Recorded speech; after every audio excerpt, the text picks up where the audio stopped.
Salut les pirates. Alors, dans le dernier chapitre, on a eu des révélations par rapport aux Rocks à travers le flashback de Kaido.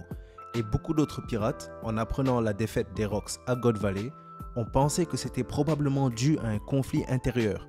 Et c'est aussi ce que je pense. J'avais une théorie intéressante dessus et je voulais vos avis. Donc, je fais cette vidéo pour vous la présenter.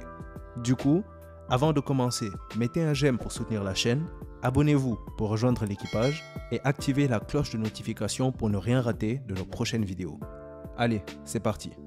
Donc, la bataille de God Valley est un coup organisé par Roxdig Xebec, capitaine des pirates de Rocks, afin de faire capturer les dragons célestes et leurs esclaves, sûrement dans un but de devenir le roi du monde, ce qui était l'objectif final de Rocks.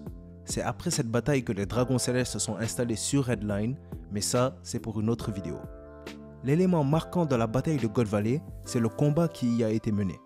Une alliance impromptue entre le roi des pirates Goldie Roger et le héros de la marine Garp, qui aurait affronté les pirates de Rocks et serait sorti vainqueur de cette bataille. Évidemment, connaissant le gouvernement mondial, le mérite a été uniquement donné à Garp. Mais lorsqu'on a les réactions des autres pirates du monde aux nouvelles, on a un élément intéressant. La chute des Rocks pourrait avoir été causée par des conflits internes, et ma théorie est complètement en accord avec ça.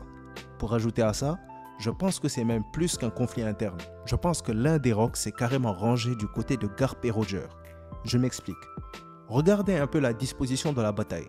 Garp et Roger sont forts, personne n'en doute. Mais si on fait attention, il va être très difficile, voire impossible, à seulement eux deux de se débarrasser de Roxdig Xebec, Barbe Blanche, Big Mom, Kaido et Shiki.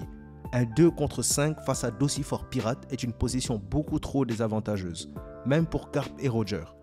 Mais alors, qui aurait pu se ranger du côté de Roger et Garp pour rééquilibrer les forces? Il y a quelque chose d'important à remarquer, mais pour ça, il faut sortir un peu de l'accident de God Valley. Et c'est la relation entre Roger et Barbe Blanche, mais aussi la relation de Barbe Blanche à Garp et Sengoku. Déjà, Roger et Barbe Blanche. Je pense qu'on a tous remarqué que de tous les pirates des Rocks restants, et même chez les autres pirates en général, Barbe Blanche est celui qui est le plus proche de Roger. Roger lui fait tellement confiance qu'il lui a même proposé de lui dire ce qu'est le One Piece, où il se trouve, et lui a carrément dit quel est le secret du nom D. Il n'aurait jamais donné de tel secret à Big Mom, Shiki ou Kaido. Barbe Blanche, c'est aussi l'une des dernières personnes que Roger est allé voir avant de mourir. En prenant en compte les différences entre la relation de Roger et Barbe Blanche et celle de Roger aux autres membres des Rocks, il y a une différence énorme. Et je ne pense pas que c'est pour rien. Pourquoi est-ce qu'il aurait une relation si particulière avec Barbe Blanche? Qu'est-ce qui aurait pu se passer entre ces deux-là qui leur aurait permis de devenir si proches? Et qu'en est-il de Garp et Sengoku, qui malgré le fait d'être des marines, ont aussi un respect incroyable pour Barbe Blanche, si bien que lorsque Barbe Noire a dérobé son fruit, Sengoku et Garp ont dit que si Barbe Blanche savait ce qui se passait, il en serait horrifié. Mais alors d'où vient leur respect pour Barbe Blanche? Un élément supplémentaire à aussi remarquer, c'est la différence de caractère incroyable entre Barbe Blanche et le reste des Rocks. Roxdig Xebec était l'homme le plus dangereux du monde à cette époque, commettait des actes qualifiés de terroristes, brisait des tabous et n'hésitait probablement pas à tuer. Kaido, lui, est obsédé par la guerre et par le fait de dominer le monde par cette dernière, et Big Mom, quant à elle, a le désir de vivre égal aux autres, mais pour cette égalité, justifier le meurtre ou le chantage, sans compter le fait qu'elle est réputée pour faire tomber à cendres des royaumes pour des histoires de nourriture. On peut dire que niveau moralité chez les Rocks, on pourrait faire bien mieux. Mais Barbe Blanche leur est complètement opposée. Tout ce qu'il recherchait était une famille, qu'on l'a vu protéger au péril de sa vie. Il a passé aussi toute sa vie à réinvestir ses richesses et trésors dans son village natal qui manquait de moyens, et plus important, sachant l'importance de son trésor, il ne touche pas à ce que son ennemi a de plus cher. Contrairement au reste des Rocks, Barbe Blanche est un grand homme. Mais alors vous vous demandez sûrement où est-ce que je veux en venir? Eh bien voilà, je pense que quelque chose s'est passé entre Garp, Roger et la marine qui a causé ce respect et ce lien spécial avec Barbe Blanche. Et je pense que ça a tout à voir avec ces conflits intérieurs chez les Rocks, qui ont été mentionnés dans le chapitre 1049. Voilà ce que je pense. Pendant que le combat faisait rage, le vrai plan de Rocks, qu'il n'aurait pas forcément révélé aux autres membres de son équipage et dont on parlera dans une vidéo séparée, a été exposé.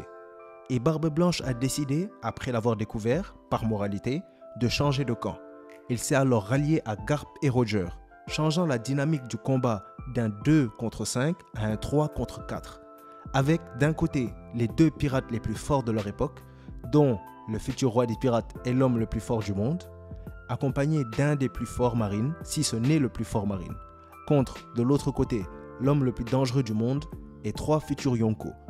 Vous me demandez, je pense que Garp, Roger et Barbe Blanche peuvent à eux trois se faire Rox, Shiki, Kaido et Big Mom de l'époque.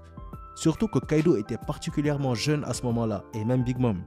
C'est alors suite à cette alliance que les pirates de Rox ont été terrassés et auraient fui pour ne pas être capturés.